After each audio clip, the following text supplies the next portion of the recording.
ஏன் திருமாவளவனுக்கு சந்தேகம் திரு ஜீவா? திருமாவளவனுக்கு சந்தேகம் இல்லை, பாஜக இயக்குதுங்கிற இடத்துக்கு போயிருக்காரு.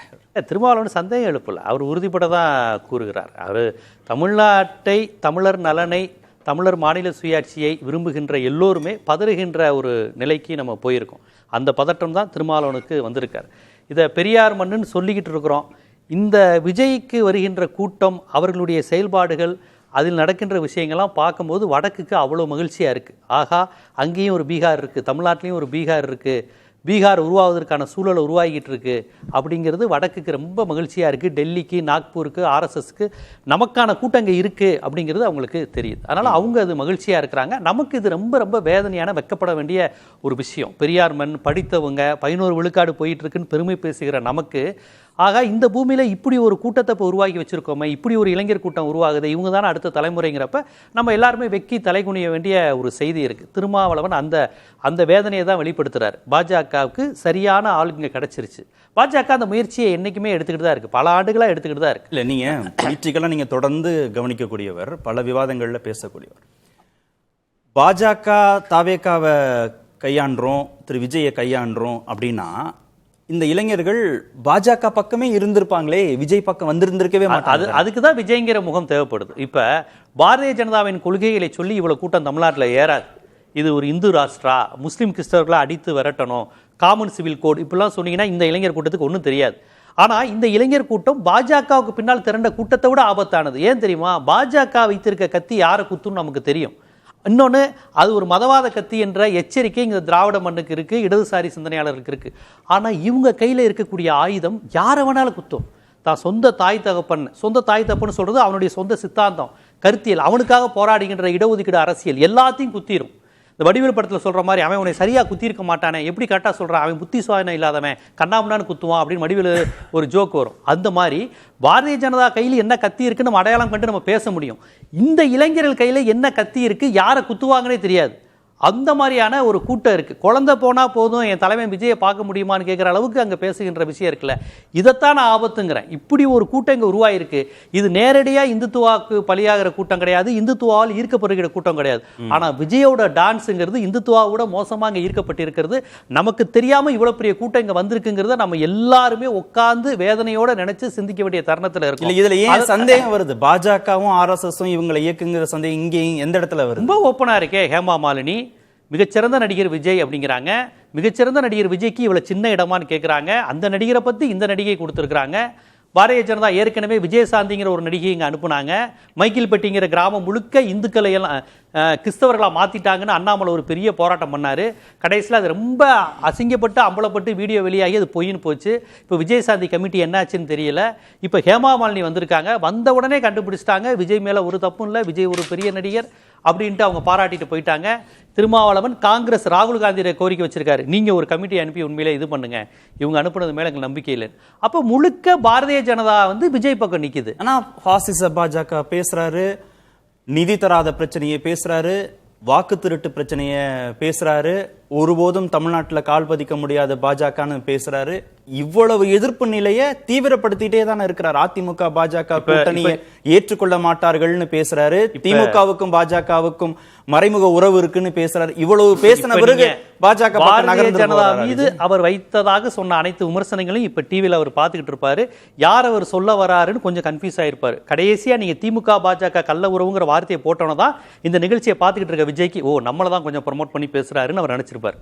அவர் என்னைக்கு பாஜக எதிர்ப்பு பேசினாரு, என்னைக்கு கருத்தியல் ரீதியான எதிர்ப்பு பேசினாரு, இங்கிட்டு ஒரு அடி அங்கிட்டு ஒரு அடிங்கிற மாதிரி. நான் ஏதோ பிஜேபி திட்டமாற்றேன்னு சொல்றீங்களே அப்படின்னு சொல்றாரு. இதுதான் பாஜக எதிர்ப்பு தான். திருமாவளவனுக்கு இருக்கக்கூடிய இந்துத்துவ எதிர்ப்பும் விஜய்க்கு இருக்கக்கூடிய இந்துத்துவ எதிர்ப்பும் ஒன்னா? அவர் பாஜக எதிர்ப்பாளர் இல்லை அப்படிங்கிறத நான் தொடர்ந்து பதிவு செய்கிறேன். அவருக்கு எந்த கருத்தியலும் கிடையாது, எந்த ஐடியாலஜியும் கிடையாது. அவர் அந்த இன்னும் சொல்ல போனா அந்த ரசிகர்களுக்கு இருக்கக்கூடிய அதே பொசிஷன் பண்ணிட்டார்ல, அரசியல் எதிரி திமுக, அரசியல் எதிரி பாஜக. அவருடைய கொள்கை எதிரி தான் இப்ப அவரை காப்பாத்திக்கிட்டு இருக்காங்க. அவருடைய கொள்கை எதிரி தான். அவருக்கு ஸ்டாண்ட் வித் விஜய்னு போறாங்க. ஸ்டாண்ட் வித் கரூர்னு ஒரு வலதுசாரி போடல. இதை உடனடியா இந்த பணத்திலிருந்து அரசியல் செய்யணுங்கிறதுக்காக உடனடியா ஏடிஎம்கே விஜய்னு ஒரு அலைன்ஸ் உருவாக்கிடலாமா, ஏடிஎம்கே பிஜேபி அலைன்ஸ் ஒன்று உருவாக்கிடலாமா, இந்த விஷயத்தை வச்சு ஏதாவது பண்ணிடலாமா? எப்படி 84 எம்ஜிஆருடைய உடல்நிலையும் இந்திரா காந்தி அம்மையாருடைய இறப்பையும் வச்சு நோவுக்கு ஒரு ஓட்டு சாவுக்கு ஒரு ஓட்டுங்கிற மாதிரி ஒரு கான்செப்ட் உருவாச்சு. ராஜீவ்காந்தியினுடைய படுகொலையின் போது இங்க ஒரு மிகப்பெரிய அலை உருவாகி ஏடிஎம்கே வந்துச்சு. இந்த மாதிரியான ஒரு சிம்பத்தியை இந்த இதுல வந்து உருவாக்கி விட முடியுமான்னு வலதுசாரிகள் துடிக்கிறாங்க. தமிழ்நாட்டில் எப்படியாவது கால் பதிக்கணும், அதுக்கு விஜய்ங்கிற முகத்தை பயன்படுத்துறாங்க. இந்த சம்பவத்தின் மூலமாக அவங்க இதை நார்மலைஸ் பண்றாங்க. இல்லைன்னா இந்த கேள்வி நீங்க கேட்டுருவீங்க, பாஜக எதிரின்ட்டு அவர் எப்படி பாஜகவோட கூட்டணி வைப்பாருன்னு. இப்போ இந்த சம்பவத்தின் மூலமா நார்மலைஸ் பண்றாங்க. பாத்தீங்களா, செந்தில் பாலாஜி பண்ணிட்டாரு, திமுக திட்டமிட்டு பண்ணிருச்சுன்னு அவர்கள் வைத்த. இப்ப நீங்க சொல்ற எல்லா சமூக வலைதளங்களும் சொல்றாரு, அதுல ஒரு விஷயத்துல அண்ணனை பாராட்டணும். சமூக வலைதளங்கள் மூலமா இந்த மாதிரி வதந்திகளை பரப்புறாங்கன்னு ஆதவ் அர்ஜுனாவுக்கு சரியான பதிலடியை கொடுத்திருக்காரு. ஏன்னா சமூக வலைதளம் மூலமா தமிழ்நாட்டில் ஆட்சி கலைப்பு ஏதாவது ஒரு பெரிய கலவரத்தை உண்டு பண்ண முடியுமா இந்த ஜென்சி கிட்ஸுகளை வைத்துன்னு அவர் தான் ட்வீட் போட்டு நடுராத்திரியே அவர் இது பண்றாரு. ஸோ சமூக வலைதளம் மூலமாக பொய் புரட்டு வதந்திகளை, இது மாதிரியான ஆரோக்கியமான வாதங்களை அவங்க என்னைக்குமே விரும்புறது கிடையாது. எதையாவது ஆதாரம் இல்லாத எதையாவது ஒன்று சொல்லிட்டு போறது. அதை ஆதவ அர்ஜுனா தான் செஞ்சார். அழகா சொன்னார், சமூக வலைதளம் மூலமாக இப்படி வேலைகள் இவங்க சில பேர் பண்றாங்கன்னு. ஆதவ அர்ஜுனாவை கடுமையாக சாடிய பெருமாள் மணிக்கு முதல்ல நம்ம நன்றி சொல்லணும். அவர் போட்டிட்டு இப்போ அவர் எங்க சார் போயிருக்காரு? இப்போ ஆதவ அர்ஜுனா இப்போ சமீபத்தில் எங்க போயிருக்காரு? டெல்லிக்கு போயிருக்காரு. டெல்லிக்கு எதுக்கு போயிருக்காரு? தாஜ்மஹாலை சுத்தி பார்க்க போயிருக்காரு. டெல்லிக்கு எதுக்கு போயிருக்கிறாரு? இவ்வளவு பெரிய கலவரத்துக்கான முயற்சியை சூழ்ச்சியை பண்ணிட்டு எல்லா வேலையும் பண்ணிட்டு அவங்க டெல்லிக்கு போயிருக்காங்க. டெல்லினாவே பாஜகன்னு நம்மளே டெல்லிக்கு வேற எதுக்கு போயிருக்காங்க? வேற எதுக்கு போயிருக்கிறாரு? டெல்லிக்கு வேற என்ன ரீசனுக்காக அவர் டெல்லிக்கு போயிருக்கிறாரு? இப்போ உடனே அதுக்கு போக வேண்டிய அவசியம் என்ன? 42 பேர் கூடிய கூட்டத்துக்குனால இவங்க வந்திருக்கிறாங்க.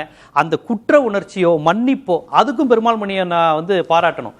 வருத்தம் தெரிவிக்கவே இல்லை விஜய், அதையும் அவர் அழகா பதிவு செஞ்சார்.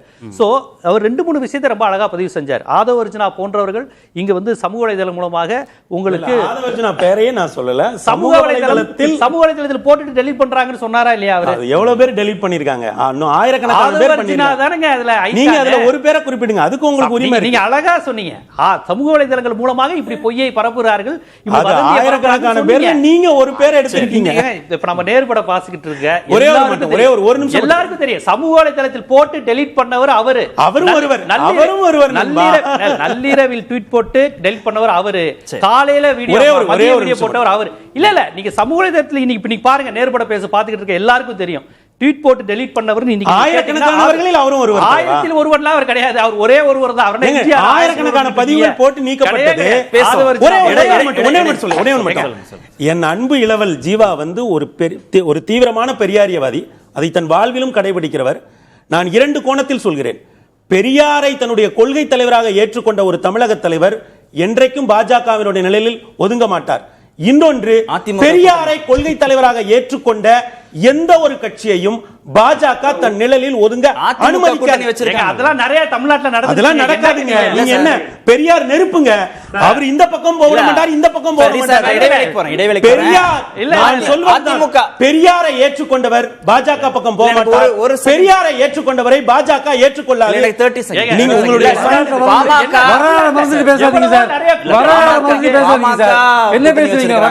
பெரியாரை முன்னிலைப்படுத்துறாங்க, அதிமுக பெரியாரை முன்னிலைப்படுத்துறாங்க, கூட்டணி வச்சிருக்காங்க. கொள்கை தலைவரா? அதிமுகவோட கொள்கை தலைவரா? பெரியார் தான். ஏங்க அவங்க என்னைக்காவது அவங்க போஸ்டர்ல பெரியார போட்டு பாத்து அவங்க அண்ணா தாங்க போடுவாங்க. பெரியார நீங்க களத்தை நல்லா கவனிக்கிற நீங்க இப்படி சொல்லலாமா? ஏங்க அதிமுக அண்ணாவை தாங்க போடுவாங்க, பெரியார போஸ்டர்ல போடவே மாட்டாங்க. பெரியார் போடுவாங்க. ஏங்க 2014க்கு முன்னாடி உள்ள பாஜக வேற, 2014க்கு பிறகு உள்ள பாஜக வேற. நீங்க என்னங்க இது? அப்படியே சார், திமுக கொள்கை தலைவர் இல்லையா பெரியார்? இடைவேளைக்கு போங்க. ஏங்க நீங்க கையில போடுறது தேர்தல் கூட்டணி வேற, மறைமுக உறவு வேறங்க. பெருமாள் மணி சார், அதிமுகவும் பாமகவும் பெரியார் நீங்க சொல்றது மறைமுகமா கையெழுத்து நீங்க சொல்றீங்க. ஒருபோதும் மறைமுக அக்ரிமெண்ட்டுக்கு போக மாட்டாங்க. நீங்க மறைமுக